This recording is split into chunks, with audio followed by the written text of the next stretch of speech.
Hello everyone, just wanted to give you a quick update. I know it's been a while since I've did any of these updates for North Shore and the Vagrant camps here in Oxnard Dunes or Oxnard Shores area.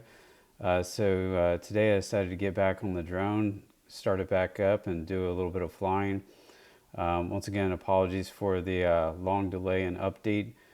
So what I heard was that the city has actually started cleaning out these camps. I'm not 100% sure myself. As you can see, there's still the burn scar from the December 9th fire that we had back here. And then you'll see still a large amount of debris back here. It's hard to tell if they've actually cleaned it up. I do still see a mobile home down there covered up, and I do still see will look to still be in place shelters, and then we do also see a significant amount of traffic still, foot traffic still back and forth out of the camp on a daily basis. The day I had heard they had started cleaning out or forcing people out or having people go to whatever shelter they've said is in place, we have seen them moving. So they've moved to the dunes south of Woolley.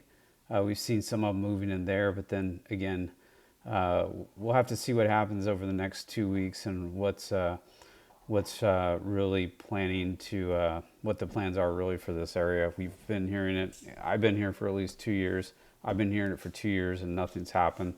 We've only seen it grow significantly in size, and seeing fires there pretty much all the time.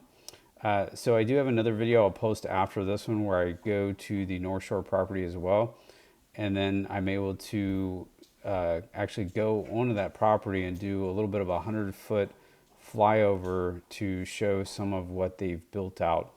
So overall, they've frozen that project, and we'll see more of that in the next video. So thanks for watching this update, and look forward to providing more here shortly.